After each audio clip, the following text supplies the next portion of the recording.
پیارے رسول صلی اللہ علیہ وسلم نے فرمایا تم ایک کنبہ ہو، ایک خاندان ہو، ایک ماں باپ سے پیدا ہوئے ہو، ایک دوسرے کے ساتھ اچھے سلوک کر کے اور اللہ کی رضامندی سے کامیاب ہو جاؤ۔ ہم انسانوں کو سوچنا چاہیے کہ آگے ہمیں کسی اور دنیا میں جانا ہے۔ اگر یہ تصور ہمارے ذہن میں ہے تو ہم اپنی زندگی کو اپنے ماحول کے لوگوں کے ساتھ ایسی گزاریں کہ ان کا کوئی حق ہمارے اوپر نہ رہ جائے۔ گویا ایک نقطہ نظر سے انسانوں کے آپس کے حقوق اللہ کی صلاۃ، زکوٰۃ، حج ان حقوق سے بھی زیادہ اہم ہو جاتے ہیں۔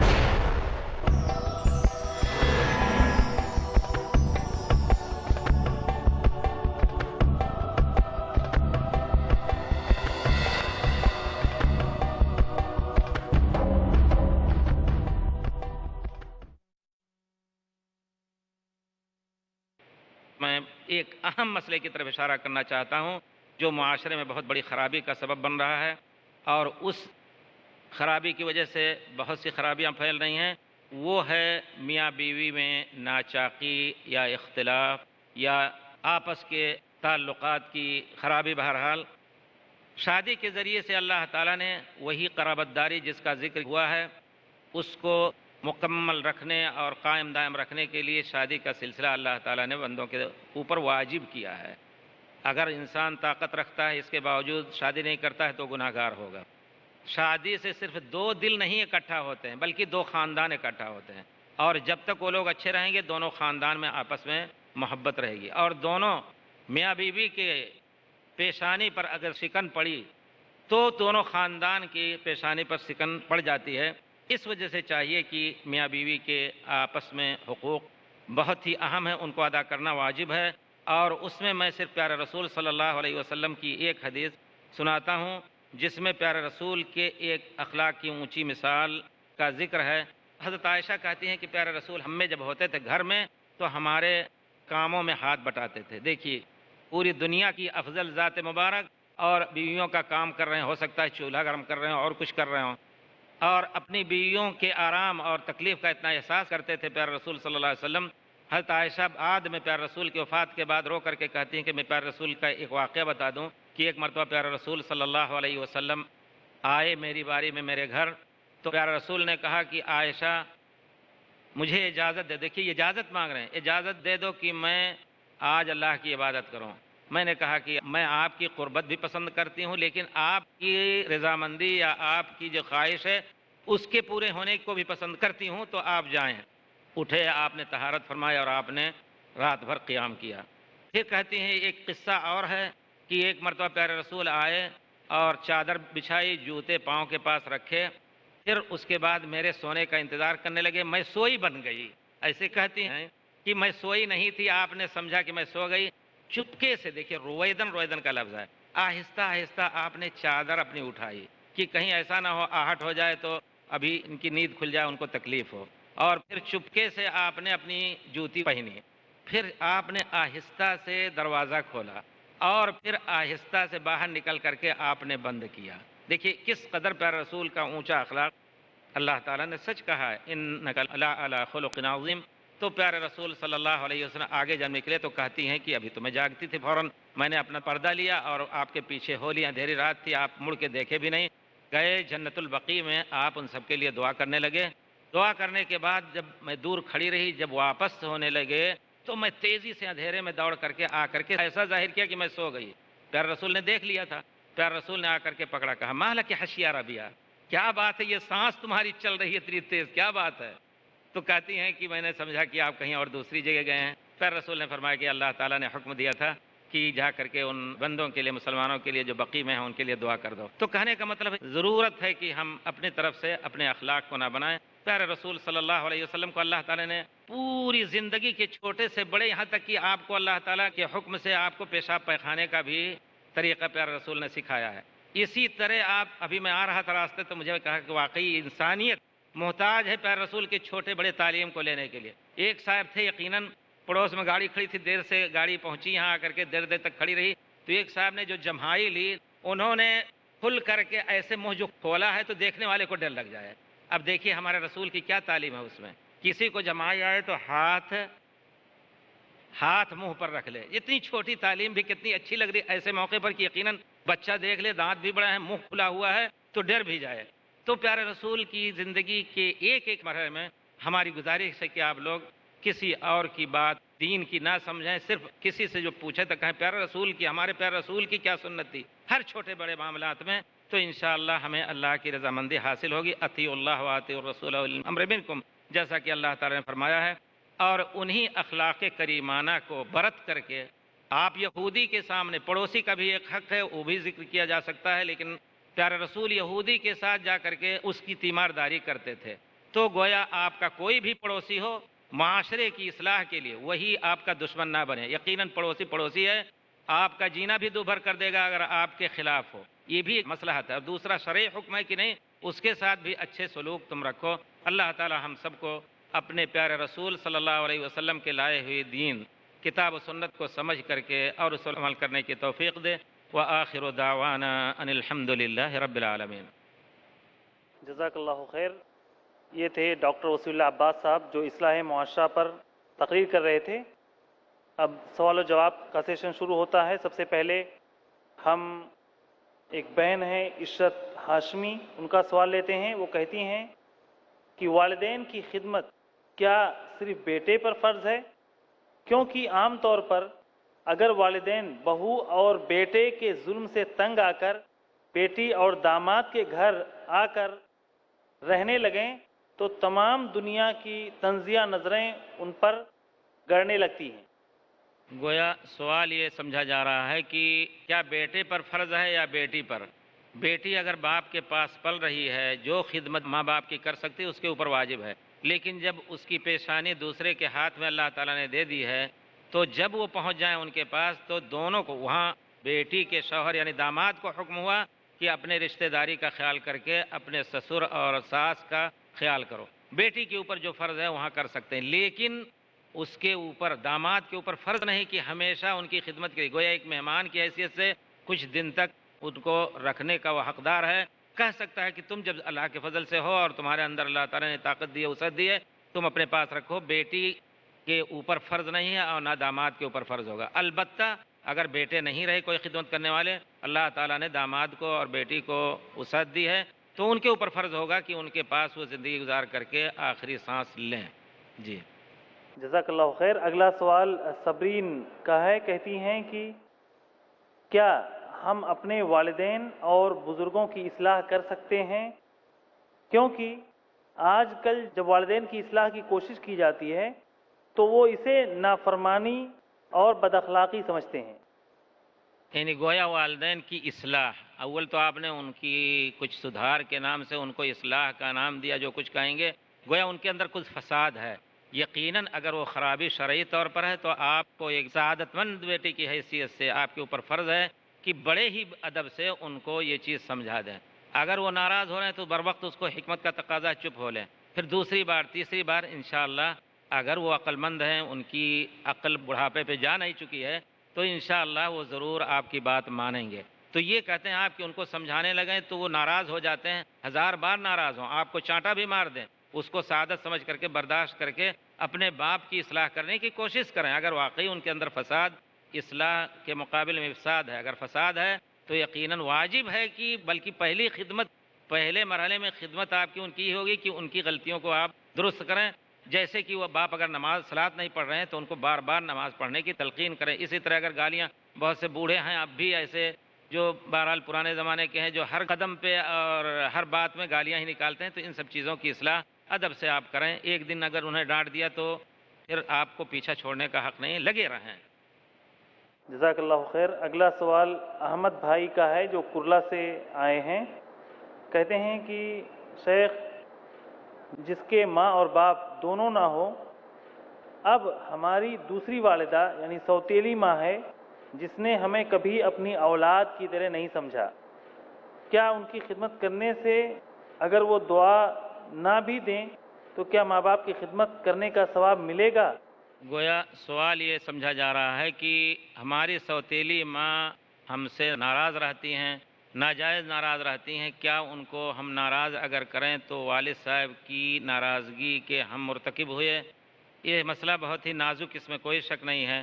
اول تو ان بزرگاں پر یہ واجب ہے کہ اپنے شوہر کے بچوں کو اپنے بچوں کی طرح سمجھیں، جس کو جس چیز کی ضرورت ہے، جس کی وہ طاقت رکھ سکتی ہیں وہ ضرور کریں، کیونکہ ایک گھر گرہستن بن کر کے اور خاتون خانہ بن کر کے آئی ہیں۔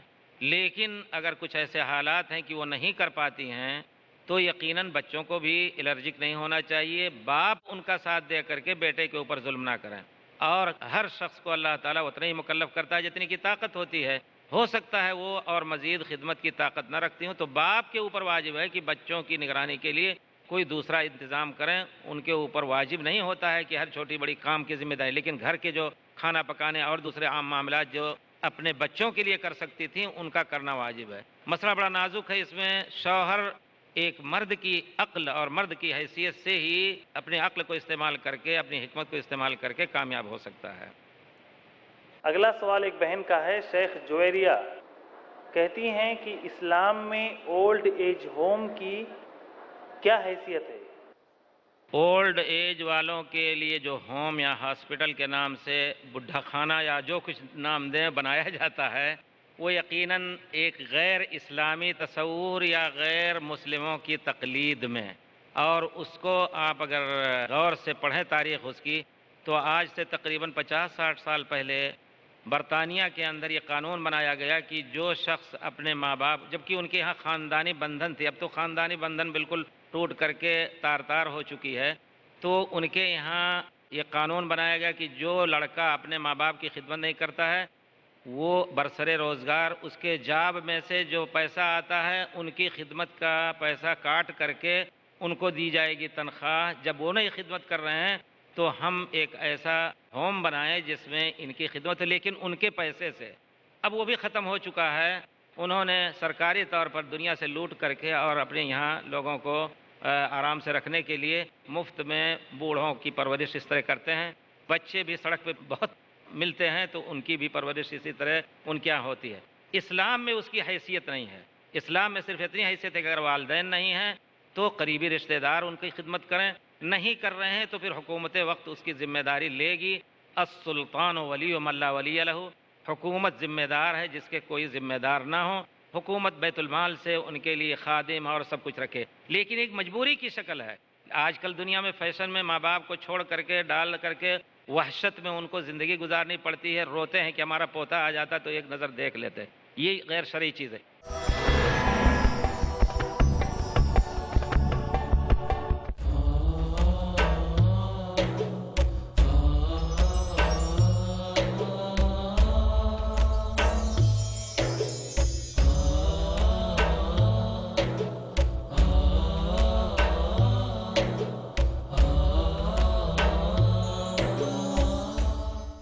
جہالت، ناانصافی، ظلم، ذات پات، رنگ و نسل، فرقہ پرستی، دہشت گردی آج ساری دنیا کو اپنے شکنجے میں جکڑے ہوئے ہیں، اور انسانیت کو تلاش ہے امن کی۔ اسلامک ریسرچ فاؤنڈیشن کے زیر اہتمام اپنی نوعیت کی پہلی اردو عالمی اسلامی کانفرنس کا مختلف مکتبہ فکر کے معتبر علماء کرام، ایک پلیٹ فارم، ایک مقصد، امن کے پیغام کو دنیا کے کونے کونے میں پھیلانا۔ یہ ایک اتحاد کا کاروان امن، ہر بدھ سے اتوار شام 6:30 بجے اور دوبارہ صبح 9:30 بجے انڈیا میں پیس ٹی وی اردو پر۔ جھوٹ کا اندھیرا کتنا ہی گہرا کیوں نہ ہو، سچائی کی ایک کرن سے مٹا دینے کے لیے کافی ہے۔ ہر پہلو، ہر نظریہ، ہر نقطہ سچ کا، ہر دم، ہر پل، ہر لمحہ سچ کو پیش کرنے کی جستجو۔ آئیے میرے ساتھ اور حق کو جانیے۔ عالم انسانیت کے لیے سچائی کی روشنی۔ ڈاکٹر ذاکر نائک پیش کریں گے اظہار حق، آج رات 10 بجے اور دوبارہ صبح 8:30 بجے انڈیا میں پیس ٹی وی اردو پر۔